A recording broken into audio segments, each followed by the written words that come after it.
So lots of comments have been one of those common questions about, let's see the workshop, I want to see what tools, what do you use for this, what do you do? And we want to answer all of those, but of course to ram all that into one of these episodes is going to be pretty tricky. So I thought, why won't we just take a few of those points? Today we're going to be looking at workshop organization. Now, if you're like me, I don't unfortunately get to build full time. And I know most of the rod builders have a full-time job and they're building in the garage or their workshop in the weekends or spare time and stuff.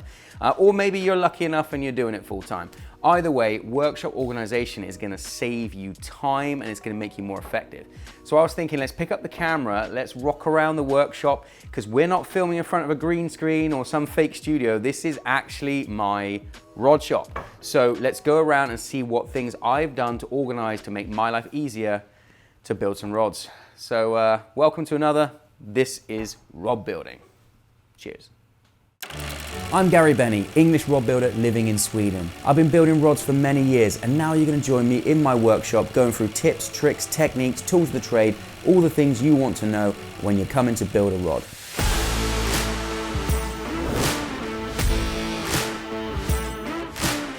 We're going to drink a lot of tea, so join me on the ride. Let's have some fun. This is Rod Building. Let's do this. So one thing that is a bit obvious, but that is your tools and the things you're going to use. When we talk about organization, I break the workshop down into different categories. I have one area where I'm going to be doing all the gluing and the dirty work, one where I'm going to be doing actually like the wrapping, another one for doing sanding and stuff, and another one for doing the final coats. And I'm doing that because I want to keep them separate from dust and things, but also it's just easier to keep things in different places. If you don't have that opportunity because your workshop's a lot smaller, then some of these tips and tricks are going to really help you. So one thing is about keeping everything neat and tidy. Keep your tape where it needs to be, keep your glues where it needs to be, keep your mixing sticks ready, so everything's to hand and you know where it's going to be. And when you're finished using it, put it away. That's important. I have all my reamers available, I have my clamps for my cork, I have all the different tools. We're gonna go through that in another video of the tools, but you can see it's organized, it's clean, it's tidy, and it's ready. So continue on with keeping your tools in the right place. Again, organization. I've got a benches laid out with my lathe, I've got everything next to the tools I'm gonna use. I have all my mandrels, all my sanding, cutting, and everything available to hand. It's just in the right place and it's got a home. I know where it is every time I'm gonna look for it. So when I'm gonna come in and maybe I'm gonna build a rod after work or something, I've only got a couple hours, I don't have to like spend half an hour finding everything trying to build a rod. That's gonna save me time and make me more effective. Cork and sandpaper, all in the place when I need it. One thing for me that I can say is a top tip on getting organized is these component organizers. For me, they suck up so much components, it's unreal. I've got winding checks, trim, anything like that in different colors and sizes. I can put thousands of different options on the wall or anywhere in the workshop. I've got mine color coded, I've got them coded with exactly what's in them, and these ones are quite specific. I've got 3 different colors per bin. So really easy for me when I'm coming in, I'm not gonna spend time ruffling through little bags, checking what codes, checking how many I've got. I can simply drag them out and grab the checks I need and build the rod. Really top tip. If you're like me, you build a lot of carp rods or rods with big guides. You can keep them in bins and stuff, but if you're using them regularly, I like these open drop bins. I can fill plenty of guides in each bin. Again, I've got them marked up. It's quick to grab. I can see what I've got in stock. And also regularly, I will go through and see how many I'm using. So I can top up if I need more running guides, just keep the orders coming in and always keep guides on the shelf so you can build stuff without having to order in. This may not look organized, but trust me, it is. I like having blank racks. I have numerous blank racks, some under the bench, some on the wall. And basically what I'm gonna do is I keep my cart blanks, keep my random spinning blanks, and I've got other sort of like heavy duty blanks, all in different places around the workshop. I'll even make sure to mark them up when they come in with a bit of tape, the name of the person they're actually designed for. So when I come to build the rod, I know exactly which blank it is. I just grab it off the rack and get building. This area here is really important. Not a lot of people do this, but I think it's really, really cool to do, and that is to have a build bin. So all these bins here, I've got the components I need for exactly that build. and I even have the name of the person it's gonna go to. So it's very easy for me just to drag it out when I'm gonna start building that rod, and all the components are there. Not only that, I don't have to scramble and try and find components. When I'm gonna put them into the bin, if there's something missing, I'll order it in, or I just pick it out from where I've got all the components, etc. So I know I've got everything I need when I come to the build. That's gonna save me time. I can just pop in after work, maybe early morning, weekend or whatever, grab a bin and just get a rod built. Keeping the reel seats organized is important. Not only does it let me see what I've got in stock, but it also makes it very easy to find. I can take a different reel seat, I can size it up for the blank. If I've got customers coming in, they easily can see which different reel seats they can choose from. It just makes life easier. Again, everything's itemized, easy to find, just saves me time.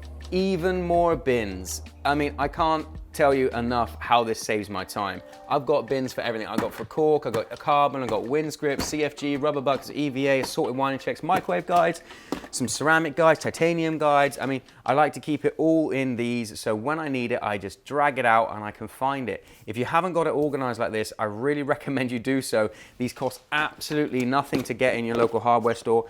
They keep it clean, they keep it organized, no dust on your components, easily, nice storage, peace of mind.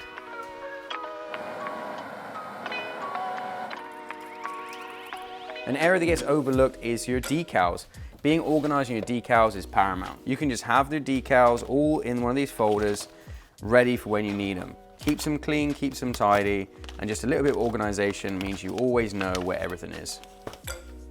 Also, I like to have some build sheets. Now, you can do it two ways. You can have them all proper and, you know, organized like this one where it's written down like a printed out one. Or if you're just taking notes over the phone, you can just easily just note it down, write what you need and have them all available so that if you ever need to rethink or when you're building the rod, I like to just grab it, pin it up on the bench above me and then grab the bin and I know what I'm building.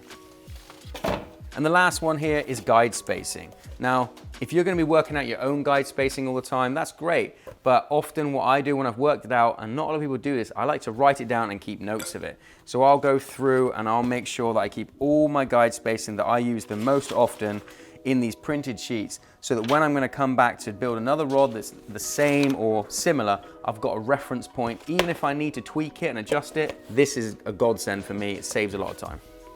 More stuff. It makes me realize I've got too much maybe, but this area here again is the EVA, it's your grips, it's keeping it all in the same place. We've got carp grips, we've got cork, we've got larger grips, we've got shrink tube, we've got colored shrink tube, and just keeping it in its own little home, it means again, I can't keep talking about it enough, it's just keeping it organized. It's easy to find, it's not that hard. You can pick up shelving units, racks, anything like that, but just try and keep it tidy, keep it organized, because if you haven't got a lot of time to be digging around, it's so much easier when you can just walk over, pick it off, and spend more time doing what you really want to do, which is actually building the rod rather than finding the stuff. Going round, then I've got a rod rack over in the corner here. Now this is kept away from anything that could possibly bang it and damage it, and it's just my finished rod rack. This is rods that are ready to go out when they're finished and done. Maybe it's the tips are done, maybe it's the butts are done, and this is where they go when I'm about to get them wrapped up, packed up before they're going to go out to the lucky end user. Again, organization, just making sure that things go in the right place. You need to think about like stages, where you're going to start and where you're going to stop. Now I'm lucky enough to have two benches here in my workshop. I've got one where I like to stand up. I work here predominantly. I kind of like this position and I got the bench custom made, so it's like a perfect height for me. I don't get a bad back. But I've also got another one on the other side there with sitting down where I have all of the threads let out, easy to find, all the different color range, tools like pens, snips and everything, all let out on the bench, easy to find, so I'm not gonna be scrambling around while I'm building a rod, trying to find a burnishing tool, trying to find razor blades. That's stuff you just need to hand, get organized, get it on the desk, and it's gonna make your life so much easier.